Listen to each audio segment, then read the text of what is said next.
Greg and Richard right here on Talking Red.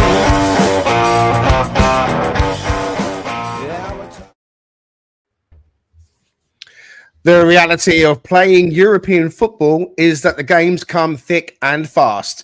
The players and most of the fans are back from Seville, and the turnaround for the next match is in full swing. And that next match is, of course, the visit of Sunderland to the City Ground for the 5:30 kickoff on Saturday evening, when Ange Postecoglou finally gets to experience his first home match in charge of the Reds. Winless after 4 games in charge, is this now turning into a must-win against one of the newly promoted teams? And just how much of a shuffle of his deck will he make in terms of personnel and team shape? Welcome to Talking Reds. I'm your host, Greg Oram, along with my co-host, Richard Spray. We've got Raf the Random Pundit with us back from Seville, and of course, the Statman Danscape for the Nottingham Forest versus Sunderland match preview. And for Ange Postecoglou, the time is now. You're my last breath, you're a breath of fresh air to me. Anderson curls it in, high towards the back post. Wood goes up in the back post. Oh, yes! For him again! And he's volleyed it home! Chris Wood off the mark, only 5 minutes. From Coyote and then turns across over towards the line! And the Swiss £35 million man heads in! A diving header from Darren Doyle! What a ball that is! First time from Anderson. Chris Wood takes on it. Yes! It's 2-1 Forest, and it's Igor Jesus again. Jesus scores. Vamos Forest. They are 2-1 ahead at Real Betis. Just got to make sure they keep their heads up because there's plenty to be positive about, and the wins will come. If we keep playing our football like that. The wins will come. I wanted to take us back in that intro to our opening game of the season and that fantastic performance with those wonderful 3 goals that saw us playing some of the best football we'd seen for a long time. And of course, there was a massive fallout with the Nuno experience and all of the off the field matters that now sees Ange Postecoglou in charge. And it's his first game in charge at the City Ground. And that's fresh off the back of Igor Jesus doing magical things in Seville on Wednesday night. So I hope you're getting ready, guys, for what we think will be, a real turning point in our season with Ange picking up his first win. Richard Spray, I'm going to come to you first as we get going. We'll say our hellos as we go. Good morning and welcome to Danscape Raf again. Richard Spray is with us. I'll quickly also add as well, if you're in the comments, please let us know you're here. The usual liking and subscribing is really helpful, so please go ahead and do that. If you wouldn't mind, it would be great. And Terry Dyson quickly says, first time ever, been waiting. Lol, come on, you Reds. Waiting for us? Well, we're here. I'm glad to have you with us. And Brucey, of course, is with us as well. So, yeah, Richard Spray, coming to you first then, straight into previewing the Sunderland game. Is this a case of being in danger now of having to come back down to earth? After the Lord Mayor's show, as I call it, where, we've had all the dazzle of Europe and the lights and the travelling fans and the banners and the waving. And we came away with a well-earned point. And what was really important was we put in a really good performance and saw lots of Ange ball moments. So now it's Sunderland coming to the City Ground. Are you feeling a little bit fearful that, this could be that moment where we get caught short for our first Premier League match after a midweek European game? Yeah, just given the circumstances and knowing that, as you pointed out the other day, I mean, he's had 2 weeks to implement his way of playing, but at the same time, that's just 2 weeks. That's not a full preseason. That's not a significant amount of time to try to build that cohesion and awareness and understanding of how he wants to play and the structure of things completely. I mean, it's just not a lot of time. So I'm cautiously optimistic that the crowd and the energy of the City Ground and Ange's first match, as you pointed out, will really buoy the lads and buoy the team, comprehensively and help us find that same intent and energy we saw in the first half, at least after the first 10 minutes against Real Betis. So, yeah, I mean, we just have a good squad. There's a ton of quality there. It has to start shining I think at some point. And so hopefully it's Saturday, and we see that all come to pass. So yeah, cautiously optimistic, but I do agree with you. It's at that time where it's like, all right, could be a bit of a pivot point for him, because even Glasner, I think, only won one match in his first 5, and I don't think Nuno won that many in his first 5. So I think it was 1 maybe. So it's time for Ange to kind of, get himself off the mark with that first victory and get those critical 3 points that can help us ascend up the table. Because right now we're kind of languishing in that sort of no man's land above relegation, which of course no one wants to see. So. Indeed. And Raf, you've been over to Seville with the travelling Forest faithful, got back at 1 in through your front door at 1 this morning, and it's been a well-oiled trip, shall we say. Time now to hear just briefly a bit from you on the trip to Seville. Before we kind of get your thoughts on Sunderland, let's kind of just cast our minds back. You've been over there. What was it like, and how are you feeling now you're back? Do you know, it really didn't disappoint at all. And it was just so worth it. I know that I'm remarkably privileged of the fact that I actually got to go and managed to get an away ticket. And a huge thanks to really Paul Morley, who kind of sorted pretty much everything. But, he's a worldly man. He knows he's been to Seville beforehand. And he was an amazing tour guide, and we met up with Will from WT Analysis, Steve Battlemuch, met loads of people out there. It was really, really fun. The locals were fantastic. You would go to any bar, a restaurant owner, they'd be Betis fans, and they literally welcome you in, and it was absolutely great. Everyone wants to trade shirts, scarves, the whole thing. And it's even though it's not their stadium, it's a proper stadium. Like it's just everything that you built up as a child for those away European fixtures, and the magic of all of it, and it just being a huge atmosphere, and it just electric. And it's the away support. It's always absolutely amazing from minute 1, and it's just fantastic. Such a good time. And Seville is a beautiful city as well. Fantastic, and made all the better because whilst it wasn't a 90 minutes special performance, there's certainly a first 45 minutes of some really special moments, wasn't it? So that I said on the pod the other day when we did, it was yesterday, in fact, I was really, really pleased that Forest turned up and gave you guys that had been able to travel that extra, few moments or more than a few moments of celebrating and getting really kind of carried away in the stands. Just sticking with you for the moment, Raf, before I go to Danscape, then to kind of switch in tack, because obviously you've been to Seville, you've come back, you're kind of feeling the after effects of that, which is I'm not trying to in any way, shape or form relate that to the players, because it's not even the same. But in terms of mentally, where are you at for Sunderland now? Because it is a complete kind of back down to earth moment, isn't it? It is. I'm hoping the fact that players have not drunk as much as I did over a space of 48 hours. So my level of jadedness is probably not on a parallel with theirs. Mine is much higher. I'm hoping they got an actual bit of a buzz. I know what you're saying about coming back, but they're coming back to home, which I think is really, really key. And I think there's going to be that it's Ange's first home game. So I think that will really help in not having that kind of maybe drop off of what was going, but maybe a bit of a G up. And I think where they saw themselves and how they played in that first half was mind-bending, was absolutely mind-bending. I was saying, I was exhausted after 35 minutes of that game, of just watching it and everything that was going on. So I think the camp will be really strong. I think they'll be coming back on the plane going, do you know what? We 100% could have won that. And that's our most difficult game that we've got. So do you know what? Let's take that energy. Let's get back home. Let's give Ange, we need to get that first win for Ange. We're at home. We're going to have the whole crowd behind us. Everyone, I expect the City ground to be absolutely rocking for that game against Sunderland. Yeah. And I hope there won't be any drop off and fatigue.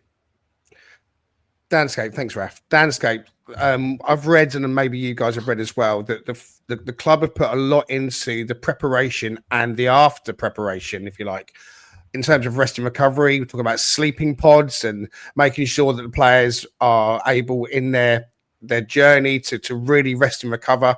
I think the type of plane that they were using allowed them to sleep and to get that recovery happening super quickly. How important is that going to be, Dan, in the whole grand scheme of things? Paul Morley is the master when it comes to giving us the recovery days. Last year he did it, and I know he's been doing it this year.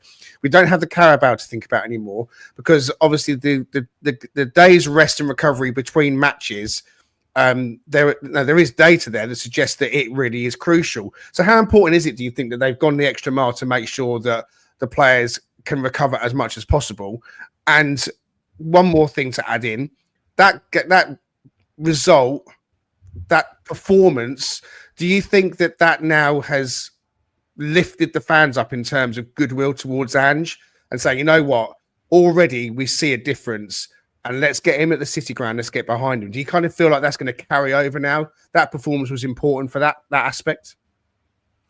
Yeah, I think it is. Answering the second bit first, I think it is important. I think it's also important for the players to have, a bit like Raf said, getting belief in what they're doing now, and that it can work, and that it can keep the fans happy and impress everybody. So I think all of that side of it matters. Again, it's momentum. Football's all about momentum, and that sort of performance and result is still good momentum to try and build on, as opposed to coming back to the City Ground after that. Obviously, the last experience there was the 3-0 against West Ham. So, you don't want to be coming back out on the back of something like that. It's a case of, right, we've got a good performance under our belt. We sort of see that the players are now understanding their roles and their jobs more. So it definitely helps. I mean, the recovery time, obviously, we've got no idea. I think it's on a whole other level, like you're saying there, than we ever used to in terms of sleeping pods and, all these regenerating muscle, whatever they call them, leg warmer type things, and all this stuff, oxygen chambers. Who knows? It's on a level we can't really understand. Like, everything will be thought through. There will be a lot of science behind it. I don't think at this stage of the season it's probably as important as it will be in another few weeks' time. Obviously we're still quite fresh into the season now, so I imagine the fitness levels and the recovery is there. It's not that cumulative effect, but hopefully it helps. I don't think it's going to make or break the result. Let's put it that way. We've got enough quality. We've got enough of a squad to deal with beating Sunderland on our best day and on their best day. So, I don't think that's the crucial factor, but I think you've got to do everything you can to try and help yourselves out, get every 1% that there is in sport, haven't you, basically, to find a way to make sure you don't fall off. But this one is much more about taking chances. Yeah, that's what we said after the other game, as opposed to fitness, I think. Okay, so just sticking with you for the moment, Dan, before I go back to Richard, you've got a standalone slide that you want to show us in terms of kind of Forest season, and I know it's still a limited amount of games, but it's 5 Premier League games, a Carabao Cup game, and a Europa game. So I think you're kind of going to bring us up to speed with, in a nutshell, in terms of your stat, where we're at.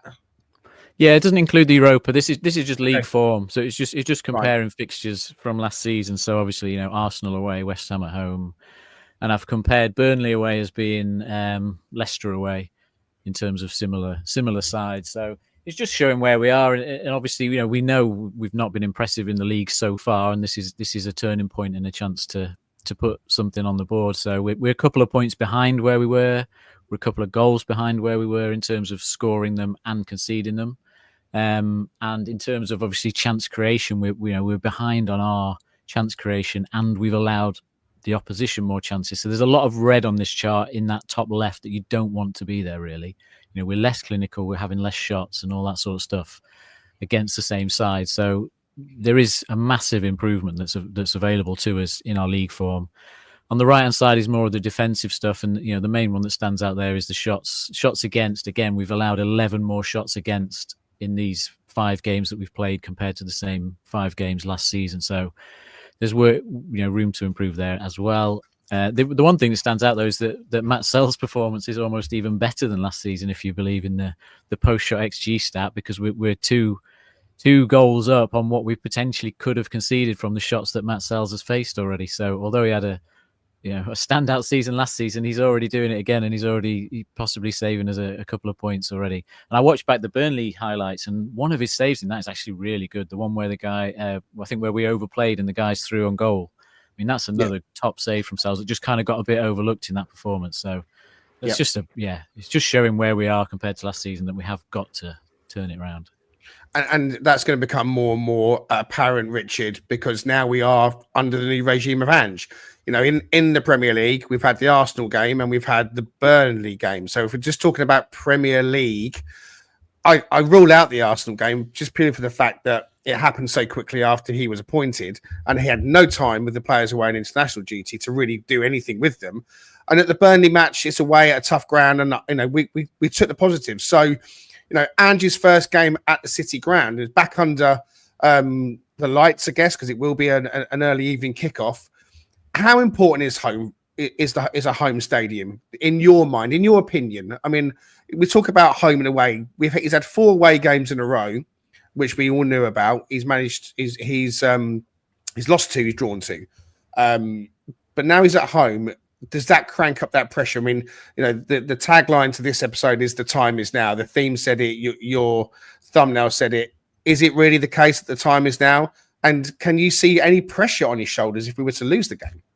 I think if he were to lose the game, I'm going to answer that first. I don't think there's pressure on his shoulders because I think everyone understands the context around this, right? I mean, no one's clueless to the idea that he really hasn't been put in an advantageous situation in terms of coming in when he did. It's always a stressful situation to change your manager regardless, especially that early when you've already, you know, gotten into league play and you're approaching Europe. You're getting ready to play Arsenal, which is always, we haven't beaten them in 30 plus years away. So he dealt with a lot coming in. I mean, I think Nuno did as well when he came in, but he, you know, anyway, and we saw the difference when he had a full preseason. That aside, I do think that there's it, you know, keeping on serve and doing actually a good job of creating a fortress, if you will, because that's what kept us up in the Premier League the first season, where we advanced, it seemed, under Nuno, at least on the last season, was how we performed away. What was odd was the way that it and I think this is the thing and why it's a time is now scenario isn't so much about Ange. It's about getting back to making the City Ground a fortress, because if you think about where we were and the ratio of wins to losses at home towards the end of the season, our inability to keep our home form at a level that we had seen previously was such a detriment to us not getting to the Champions League last season. So we've got to kind of reinvigorate that. And I don't think it's the fans. I don't know what it is. It's just not happening. Some of it's just defensive frailties that were creeping up towards the end of the season. It was also not being able to score goals at the end of the season. Chris Wood was coming off of injury. I don't think he was fully healthy. I don't think Ino was fully healthy. There's a lot of reasons. But ultimately right now, hopefully we have our talisman back in our defensive line in Murillo to help you know, mitigate their effectiveness. But I just think, it's that time is now is to get back to making that City Ground a fortress. And I think we will. I think the way that we're playing right now, as Dan pointed out, there's some momentum. It may not be like momentum in terms of wins generated, but momentum in terms of performance, momentum in terms of the guys getting accustomed to what they're asked to do and the jobs they're asked to do and the way that they play with one another. And that's only going to improve with every match that they're on the pitch together, every training session that they're doing together under this style and this sort of schematics and formation. So I'm very positive that we will see something different at home, that certainly from compared to what we saw against West Ham towards that last, 6 to 7 minutes. I don't think, hopefully we'll buck that trend. Yeah. I mean, Edward Y of Oz says prediction 3-0 at the 75th minute, 3-3 at full time. I mean, that is pure Ange ball being summed up in its worst sense. Terry says he's apprehensive as always, because being a Forest fan, it's always the case. He's hoping for a 1-0 win. Friar Tuck says, what a first half performance. And obviously that's in relation to the Betis game. Number 8 Dog says, evening from New Zealand, gents. A bit of a statement win against Sunderland is required in his opinion. Angelo's back with us. Good to have you back with us, Angelo. Says, most likely to miss the goal out of Wood, Hudson-Odoi or Cali Mwendo. We'll have to see who doesn't get selected in the squad or in the starting 11. Friar Tuck says, I met Rafa and Paul on the ground. What a trip. We really love it when you guys come up and say hello to us, you know, just because it's just great to meet other Forest fans. NFFC Jules, I beg your pardon, says, I feel like we're going to hammer somebody soon, 5+ goals. And Daniel Hall says we need to play for 90 minutes. Then we'll have an enjoyable season. Well, if we can get playing like we did in the first half and not capitulate, I think we're all going to be thrilled. We've got to focus a bit more now on our opponents coming to the City Ground. They've just come up. They've had a good start to their campaign, Sunderland. They've managed to score a few goals. They put a really good performance when they were down to 10 men last Sunday against Aston Villa. To give us a little bit more of an insight, let's do this.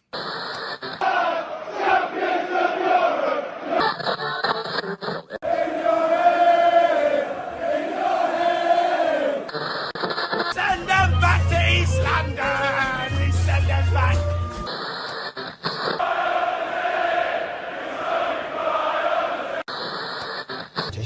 I hope anybody's not stupid enough to write us off.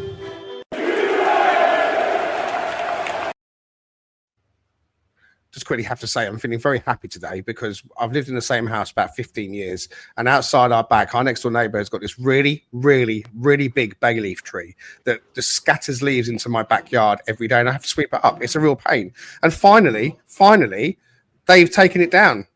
And that's what you can hear outside. That's the wood chipper. So I'm going to mute myself. I'm enjoying listening to that fucking tree get chopped to fuck.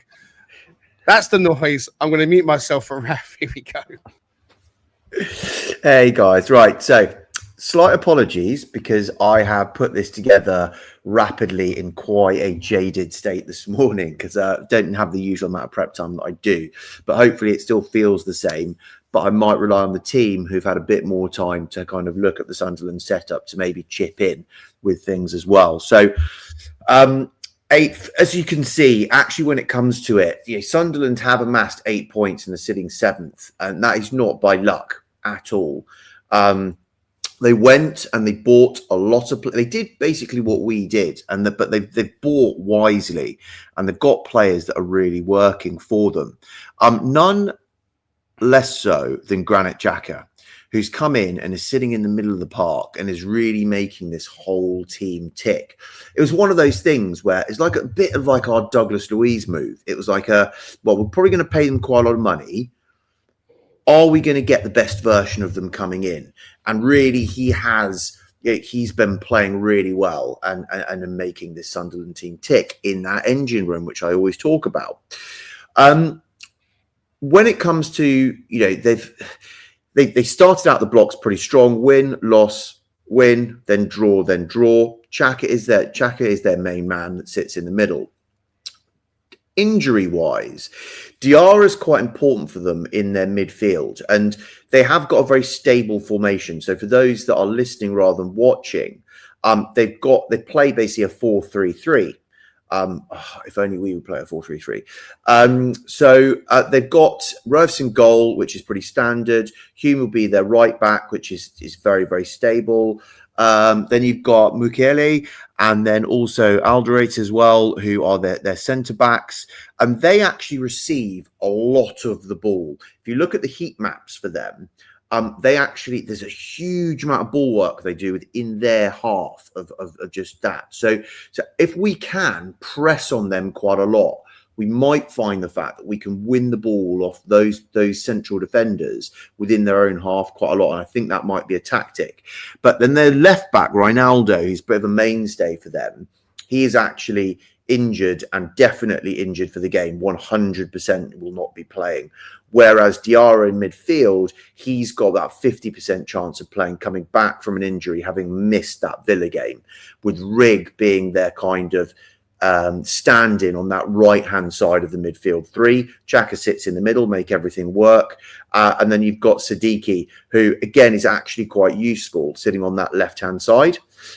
Now, when it comes to their front line, Isidore has cashed in already with 3 goals, and not exactly a household name, but they seem to be quite effective. We'll come on shortly onto the next slide, where I'll just show you, though, how involved he is in games. And it's a bit of the kind of Wood situation from last season, where you don't get very much of the ball, but he's being very effective with the ball. And then it comes to the wings, right? So Talby is on their right-hand side, and it pretty seems to be a mainstay on that right wing side. The left seems to be a bit of a change-up, but Lafitte seems to be getting the nod over Adingra at the moment, I would say. But what it doesn't really seem to matter, even though they're switching who's on the left-hand side, there is definitely more, which I will show you now. And if I can do this, and there we go. Perfect. So if we have a look, as I was saying, if you look at Xhaka's heat map, and for those that are listening, it is literally everywhere. Okay. If you just think Elliot Anderson, it is the Elliot Anderson heat map. Absolutely everywhere. He's not getting himself in the opposition box, but if you take effectively the middle 50% of the pitch, or even anywhere outside of the boxes, he's all over it. Left, middle, right, absolutely everywhere. Now, if you have a look at Isidore, their striker, you see how little of the ball he touches. And he's back doing a little bit of defensive work as well. So it's quite Wood-esque in terms of the shift that he puts in.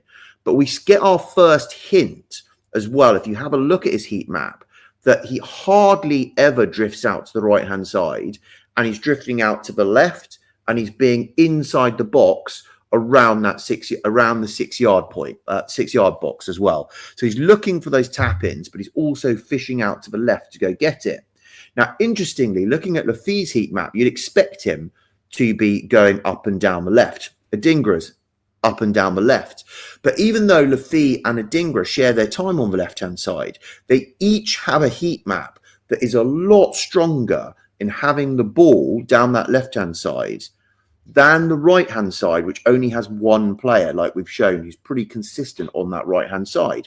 So again, we're seeing another team that like building. We seem to be facing them the whole time, that build down the left predominantly, which is quite a lot of like what we did actually.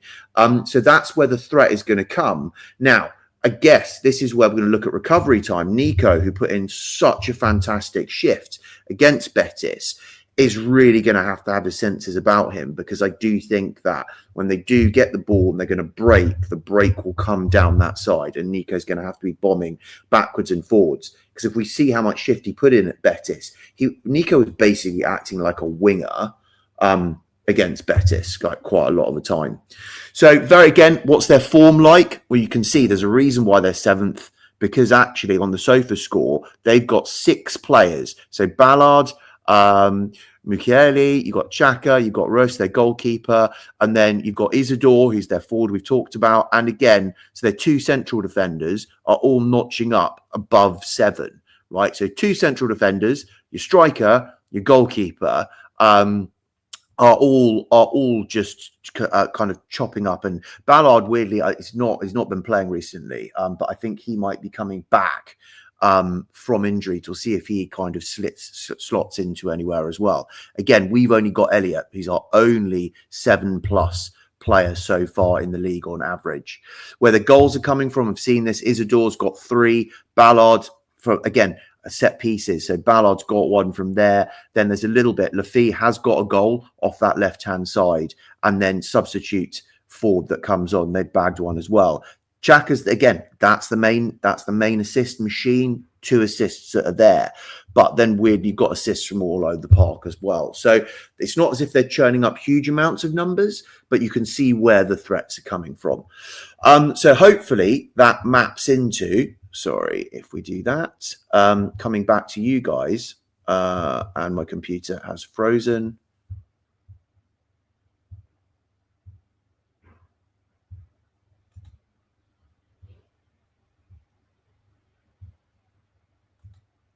I'll unmute myself. There we go. Sorry, guys. There we go. A couple of technical.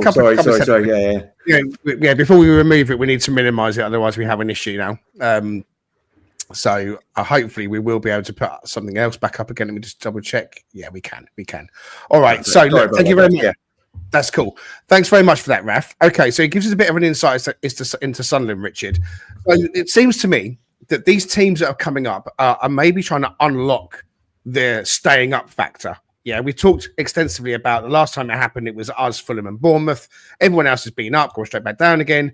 We saw against Burnley about how compact they've been. Sunderland, it seems to me, have also been quite smart. Their recruitment's been really good. Xhaka, as Raf touches on, a great piece of recruitment. I thought Kyle Walker played really well against us last week. He's not good enough for England anymore. He's not the Kyle Walker we've always known. But he showed against Dan and Doy that he's a really smart customer. And so with these teams coming up, really recruiting experienced Premier League players, and obviously Xhaka's been in Germany as well, I think that has a knock-on effect to those around them. I was grateful to be invited onto the WTF Sunderland podcast earlier in the week to have a chat with Graham. So it was kind of an opposition preview. So kind of learning a bit more about their team. And they have got some danger men, as Raf has touched on, Richard. And Lafay is one of them. And he actually can also play in the middle. And Graham was hoping he will be playing in the middle. So he's one that will pull strings if we let him. And it feels like the midfield engine room battle for this is going to be crucial. Gibbs White and Douglas Luiz and Anderson kind of involved in, winning midfield transition moments. I think whoever wins those transition moments wins the match. So we're going to start getting to our teams shortly, Richard. But before we do that, I wanted to kind of pick your brains a little bit about Sunderland. I mean, do you think that, I don't know if you've seen much of them at all. I don't know. And I'm not sure if you saw anything from the game last week. But do you think maybe that a team like Sunderland, and looking at the heat maps and the way that they've been playing, maybe there's a lot of Forest from last season and the season before in that pragmatic approach that you can see in Sunderland's approach this season? Yeah, because it was an effective way of approaching a match, right? Become difficult to score against, become difficult to break down. That's the calling card of Nuno. There was elements of that obviously under Cooper. So I can definitely see why that merits some sort of it's the adage, imitation's the sincerest form of flattery, right? So I think that's probably makes a lot of sense what you're saying. And I do think that they've learned a little bit to Raf's point. We threw a lot of bodies at this situation, some of which obviously we still have on the team, but not many of them. So clearly, in terms of how we recruited, I'm not going to go back in time and blast the recruiting process in that first season, but Sunderland's done it a bit different. And I think Raf's statement about how they've managed recruiting from in a very calculated way is really important. I look at their opponents. Now, granted, I can't say too much because their first opponent, West Ham, they absolutely smashed them. And I think that was their kind of like coming out party back to the Premier League saying, look, we're just not going to fold and roll over and just be beaten or what have you each week. So they made a statement at that time. Now, granted, subsequently, West Ham hasn't really availed themselves. They've got one win. That's against us, unfortunately. But the overall, what's that? Let's say the one win was against us. I know, but I'm saying is that if you look at the quality of the opponents they played, they have drawn against Crystal Palace, which we did as well. So it looks very similar. The only difference is they haven't played in Arsenal in that stretch. They haven't had to play teams, I think, that are in that upper echelon of the Premier League. So what they are is really kind of still remains to be seen, doesn't it?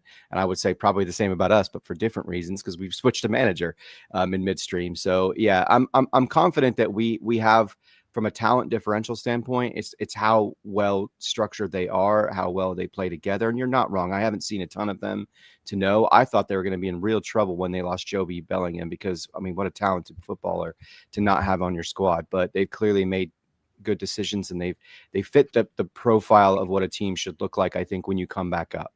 That's how you should appropriately manage things. But we'll see if they're up to the task. Certainly at the City Ground, it's a difficult place to play. At least it has been in the past. And hopefully we make that the case again for them on Saturday. Yeah, absolutely. Okay.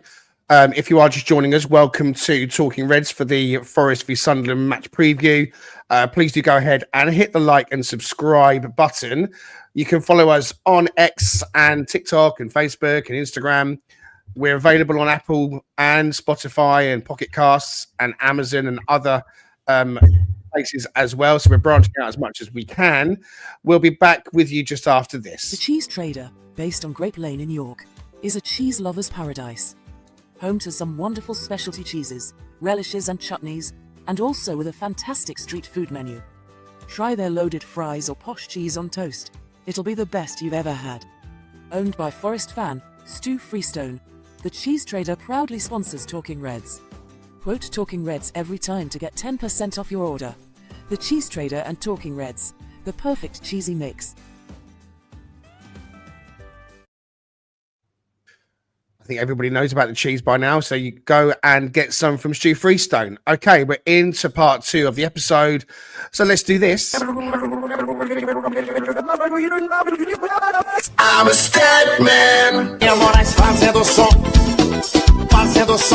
Pedrinha Moraes fazendo som, e Pedrinha Moraes fazendo som.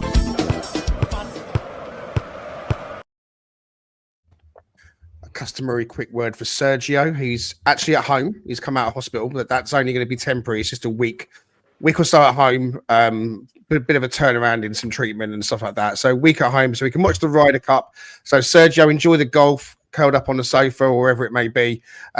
And I hope you enjoyed the Statman music as it's your favourite. Here's Danscape. Okay, doke. So I think a good way to follow on from what Rich was talking about with the stats. I think they do show a bit of that pragmatism. So starting off with just a bit of a head-to-head comparison with the performance so far. Obviously, look, not been a great start for us on the kind of performance score that I've got there. Sunderland actually outperforming us so far in terms of not just the results, but goals and chances and things that they've created. But they have been very much, if you look on the left-hand side there, they have been very much a smash and grab team, right? They are winning games by fine margins without necessarily outplaying their opponents. So they score very high on that, which obviously we kind of did in previous seasons. They also score quite high on the crazy gang metric, which is lots of fouls, lots of set pieces, lots of long balls. So they're up there with that kind of team. So how does that compare to Eshousery then, the crazy gang? Well, it's That's more amazing. about Eshousery is pure fouls. Crazy gang is long balls and set plays as well. That kind of it's very, very direct. Yeah. Dan, this is super interesting because if you kind of go back to what our DNA was, how we got to where we got to, and just the Ange imprint that seems to be already, if you look at that red box, these are not words that we would associate with what we were doing of playmaking, wing play, progressive passing, possessional control, pressing as well. Like all of this type of stuff is all new DNA that we're trying to really input into our team. It is, yeah, in terms of style. But the trouble is the chance creation and the finishing side of it is the problem at the minute. It's all style, no substance. All our old stuff has fallen off and all the new stuff has got larger. But look, so look, we know what Sunderland are. They're also scoring very well at set pieces. They convert the set pieces into chances, so that is another threat.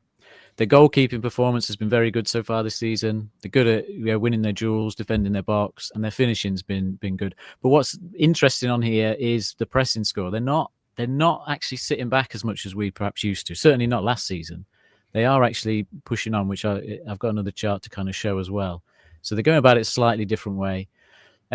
Just looking on the next one at the kind of expected goal difference versus form. So on this chart, basically, if you're below that green line that cuts through it there, you can maybe feel a bit hard done by that you've created chances or you've stopped chances that should have got you a few more points. So you should be nudged up to where that line is.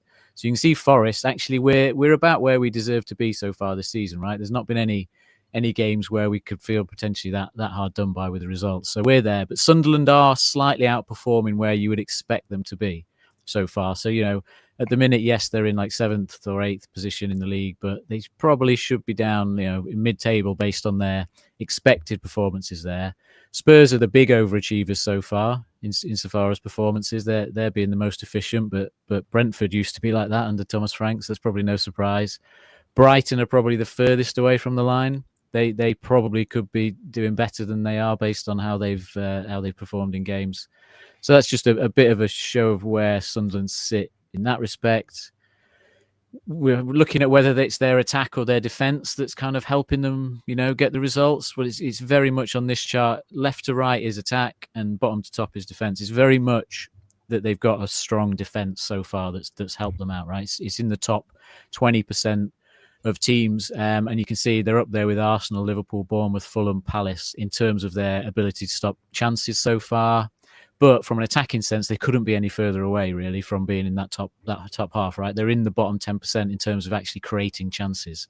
So in that respect, we can't be too fearful from, open play, maybe on transition, but open play-wise, we shouldn't be we shouldn't be sort of planning for a difficult game in that respect, based on what they've done so far. You can see for us, though, we're kind of drifting at the minute. You know, we're just above average defence, but we're well below average attack again. So we need to certainly be nudging more towards the middle where we were last season, as you know, above average defence and slightly below average attack. On that one, style of play wise, top right on this chart is basically a team that, you know, shoots on sight, doesn't take much touches in the final third, just gets the shots off, and they also pass the ball long more than short. And again, Sunderland are close to that kind of direct corner. Bournemouth, Palace, they are following the same blueprint as last season. We were up in that top right-hand corner last season. Man United are kind of up there as well so far this season. So these are the two different types of teams, really. There is quite a split here. So we used to be in that top right corner. We're now right down in the bottom left corner, which is the kind of tippy-tappy world of not playing many passes long at all and not really shooting, you know, with the few touches we have in the final third, because we're having so much more of the ball in the final third. We aren't firing off shots willy-nilly. Obviously, again, it comes down to making that effective, because Liverpool and Arsenal are down there, but they're getting the results and we're just not turning it into results just yet. So that's that one. This one just comes back to the pressing that I talked about. So above the yellow line is high pressing teams. We are top of that list. So our average tackle position on the pitch is the highest in the league still so far. So we have been the most front foot team, you know, throughout the season. Sunderland are up there with us, though. So that's the difference between what we might have done when we came up and certainly what we did last season, because you can see top to bottom, our last season numbers are literally one of the lowest, you know, the deepest tackling teams there's ever been over the last 7 or 8 years in the Premier League. So we've gone from bottom to top, which is just a remarkable transition to try and implement. But that's what we're trying to do. So we're up there with Arsenal and Spurs and all these teams. We've moved away from being like an Everton or a Fulham or a Palace down the bottom. But Sunderland are up there, so it's a bit different from them. That is something that might be explained a little bit by the fact that Villa got a red card last week, which presumably would have helped them kind of step out and be a bit more front foot. So you've always got to consider these things, but that's where they've been. And then the last one is just looking at kind of how they attack the box and, you know, fear of crosses and headers and all those things that no one likes to concede from. So bottom right on this chart is teams that tend to cross into the box a lot, and they don't tend to try and actually, you know, carry the ball into the box. So when they're in the final third, they are going to look to cross early. And Villa, West Ham, Burnley, Wolves are all in there, and Sunderland are in there, right? So they are certainly a team that when they get in the final third, they are going to look to pump the ball into the box. They are right down the bottom for actually getting the, you know, carrying and dribbling the ball in the box, which is where teams like Man City, Chelsea, Arsenal on the top left have that ability, and they have that kind of confidence in the final third to do that. For us, we aren't too far off being quite good at doing both so far this season. Like, we are in the top 20% of putting crosses in the box, but we are also in the top half of being able to carry the ball into the box, which is an improvement on last season because we were much further sort of drifting in the middle. So we're doing okay at that. But from a threat point of view, yeah, Sunderland, certainly something to watch out for is dealing with the aerial threat that they're going to bring and the set pieces as well. Okay, brilliant. Thank you very much, Danscape, for giving us a few things to think about as well. I mean, from my point of view, I kind of feel like the primary objective for us is to stop the quick transition to Isidore, because he is a real danger man for them. And their early goals and chances this season have come from quick vertical passes up to him. So for me, it's crucial that if it's Milenkovic and Morata again, or if Murillo can come back in, that they're staying compact. And we've got at least one defensive midfielder who is going to be coming down to block the channels between Sunderland's midfield and Isidore. Lafay is a player that, as Raf has pointed out, has played on that left-hand side. But as I was talking to Graham the other day, you know, he often will drop into the middle as well. So he is going to be a danger man for them. So, you know, if he's given time between the lines, you know, he threads passes.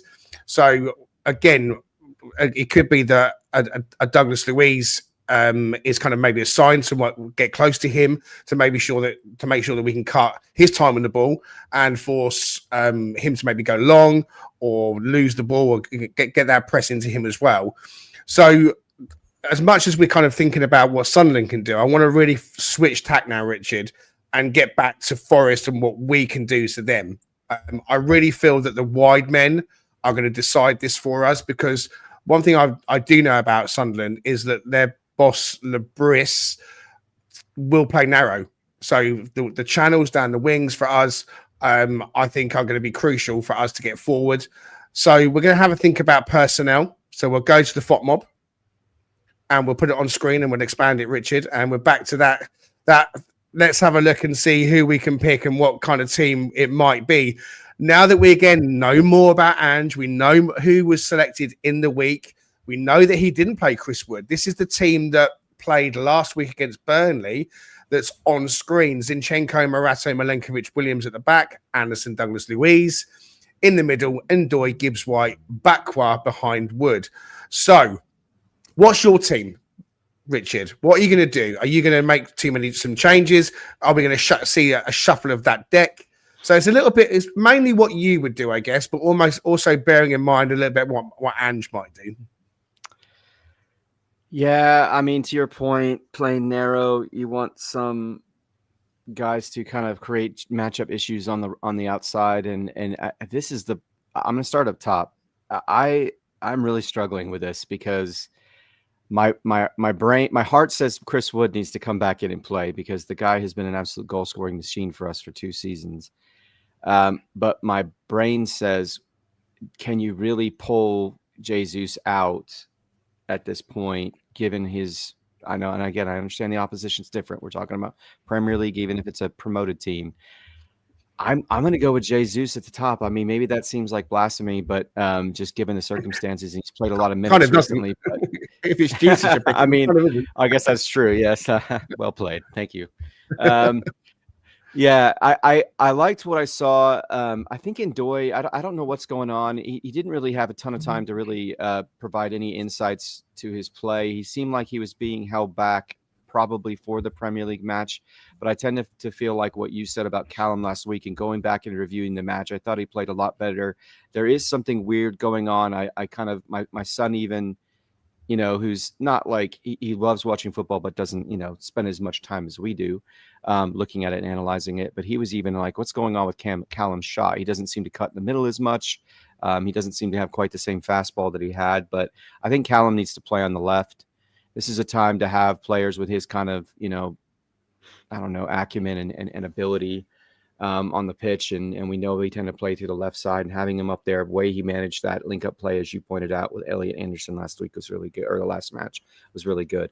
I'm keeping right now, my thought process is Igor Jesus up top, Callum Hudson-Odoi on the left, Bakwa on the right.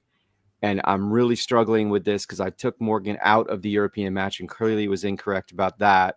But I'm just, to your point, what point are we going to start seeing McAtee get kind of folded into the mix? I'm going to stick with Morgan for now in the 10, let him try to play through some of he's not really playing bad. He's just not playing at the same electric level that we'd seen him do, certainly against Brentford. Anderson in the midfield. Luiz, if he's healthy, that's the question. Do you guys know anything about that? Because I don't know. Yeah, well, Postecoglou said he wasn't injured. Postecoglou said he wasn't injured. He said in the post match.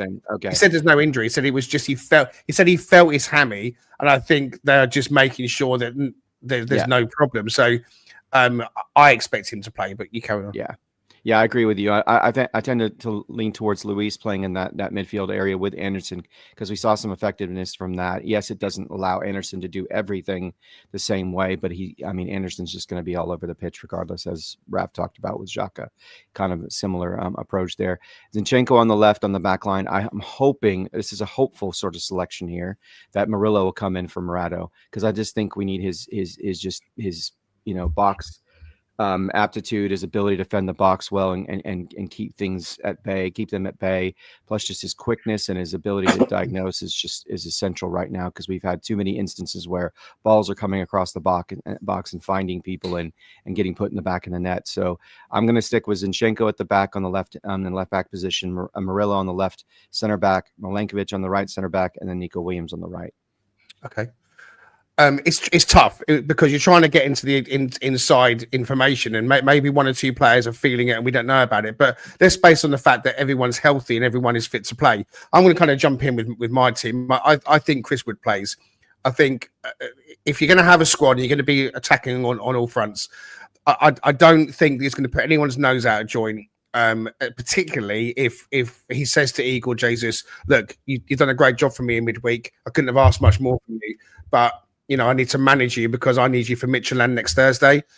And so Chris Wood comes back in, and I think that his towering presence and his physicality against a tough Sunderland is important. And I think Jesus has got that, but I want the burliness of Wood in my team up top. I also look to the left-hand side, and I'm putting Amari Hutchinson in. I think we have to start using him. We have to give this kid a game. If he's not going to get selected for a home match against a newly promoted side, and I say that with respect, then I start to wonder just where is he going to be used. He's not in the Europa squad. He hasn't had the minutes that I thought he would have so far.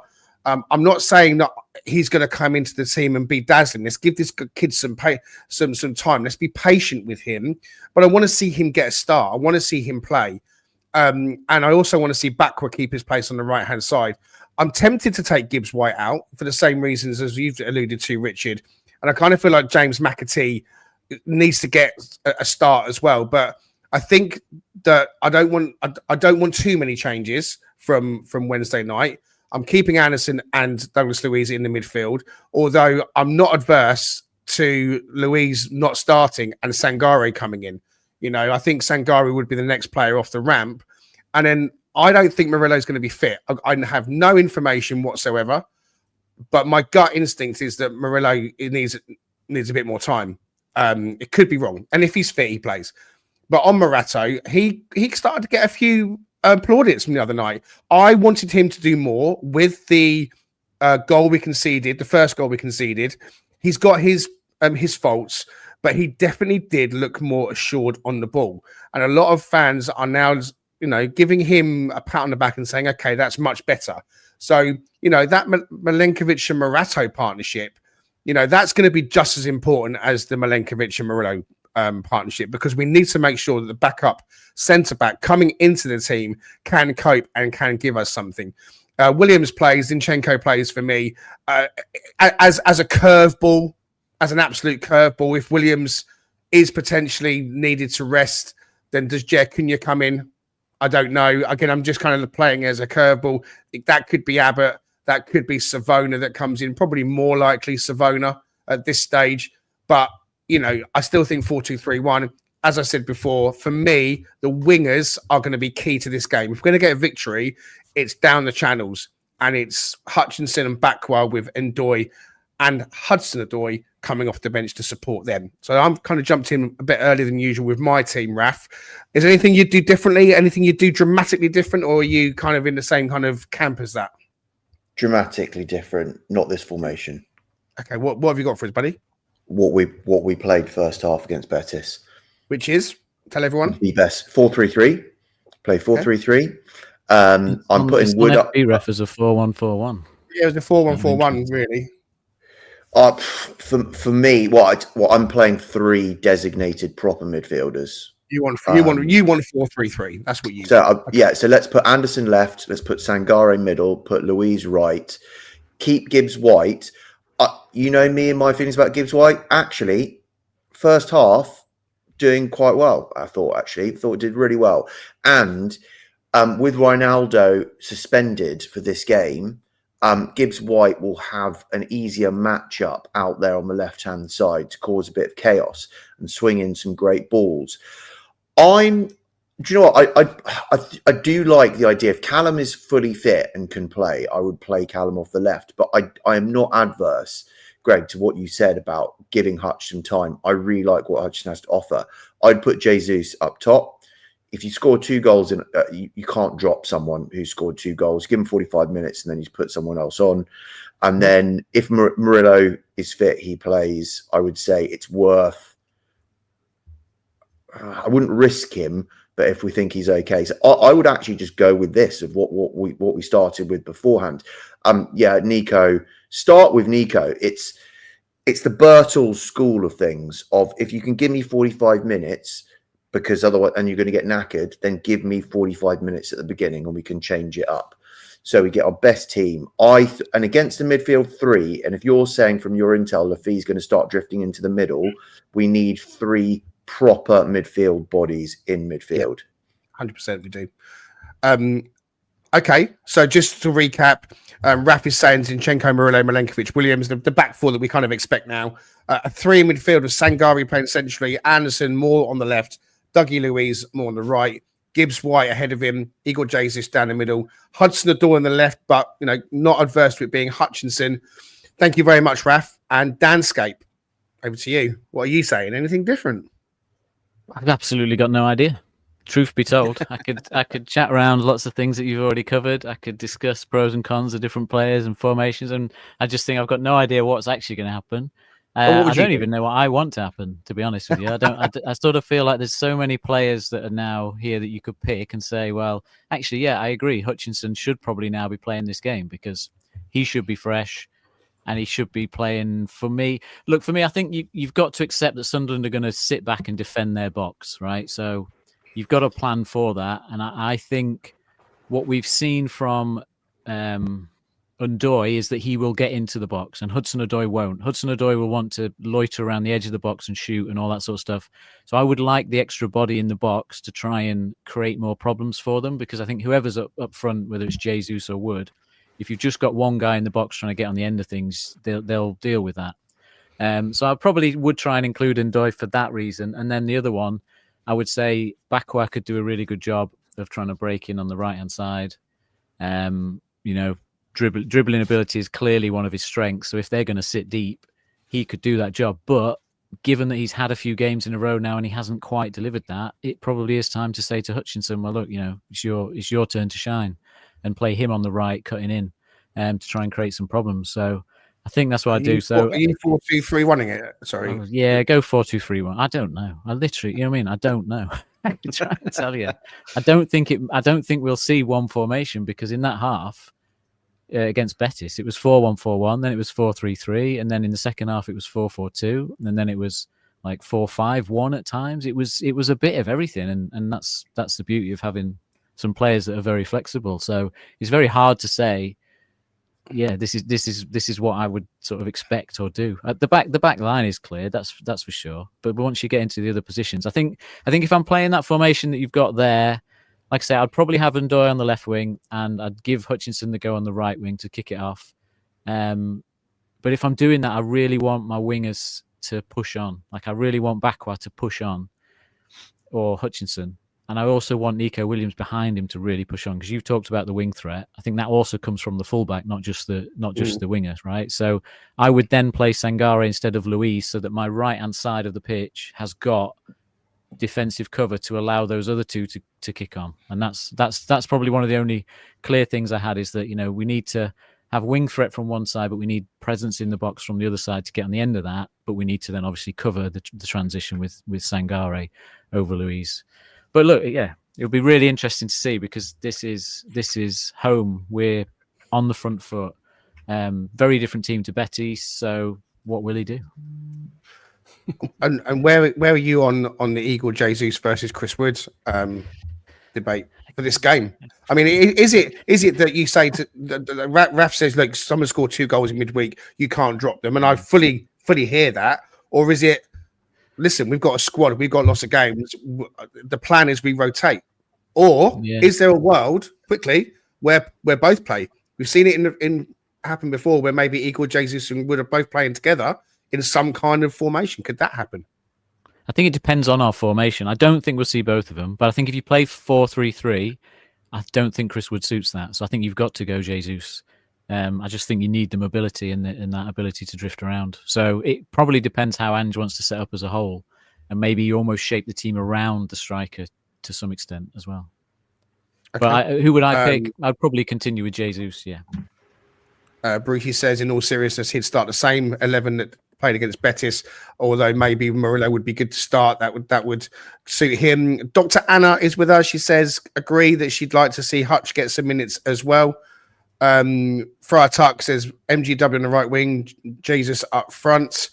Barry's asking, can Anderson play 2 games a week with the amount of effort he put in?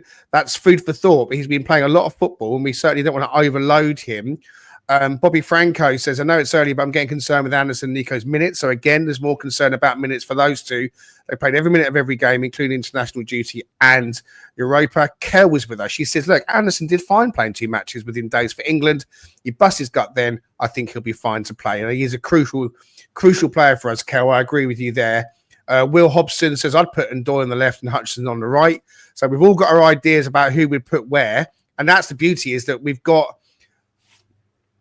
so many players to choose from. Last year, there was a phase where people were crying out for Jota to start because we wanted to see him. But then eventually it all settled down and no one was really looking to change the team from the starting 11 that kind of started week in, week out. At the moment, we're trying to get a feel for our new players. And Hutchinson is definitely one of those. Angelo's worried about Zinchenko's defensive work. He's saying, who's going to do that? Morata? James Cunningham answers Murillo. Well, if he's playing, that probably would be the case. And James Cunningham also asked, well, how many formations did we play versus Betis? And that kind of is a good point, isn't it, guys? We seem to evolve our formation and our attack and how we're playing with Zinchenko inverting. There's the buzzword. He's inverting. We know that. But it opens up a whole different avenue. And when you see him popping up on the edge of the box and linking up the play to score our first goal, then you see it in its full glory as well. So, look, Daz, I don't think this is true. He said, is it true Louise is out for 4 weeks?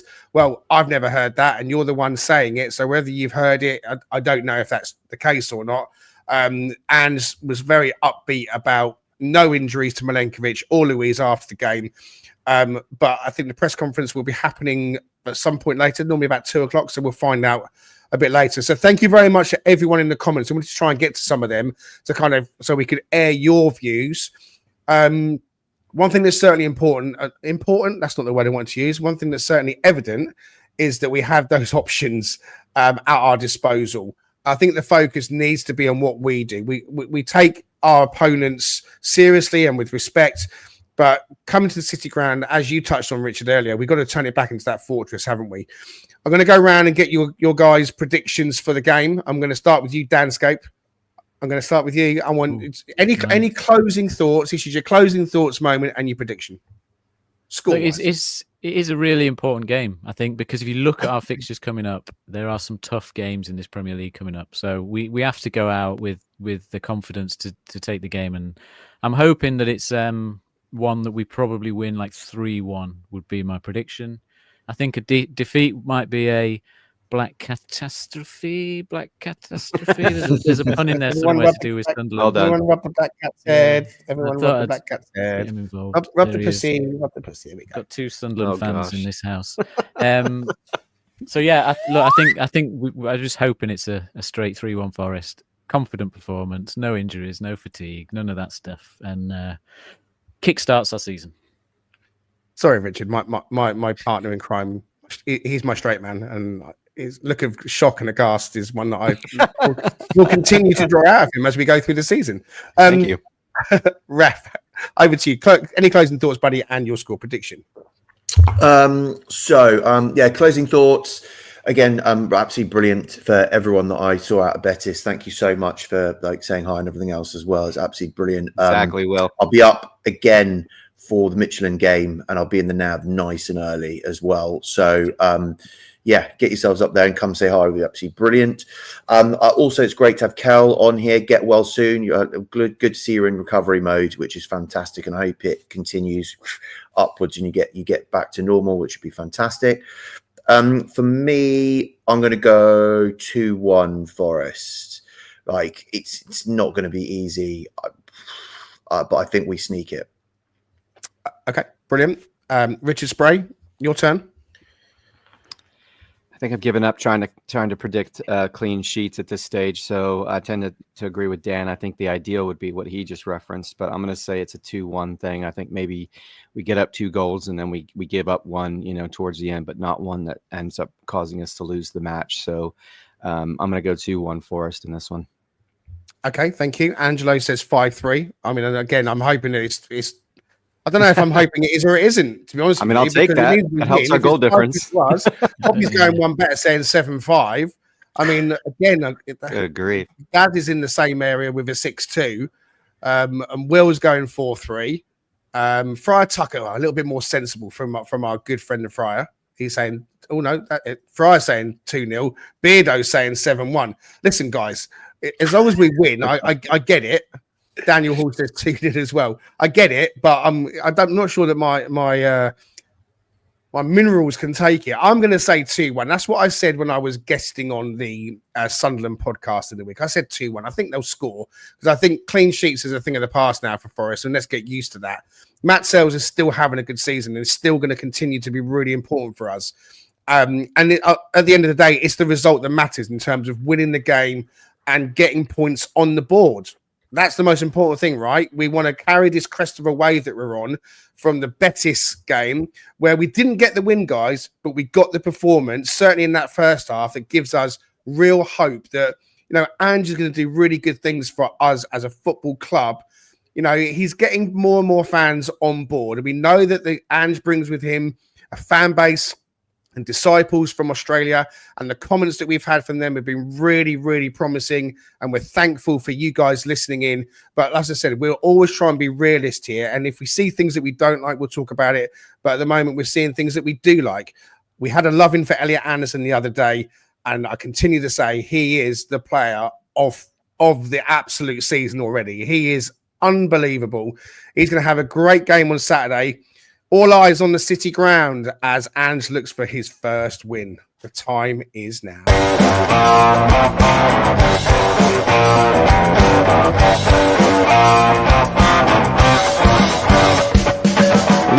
we're in home or away or any other time, opinion and healthy debate with news from stats all reporting that the Forest play. Come join Greg and Richard right here on Talking Red.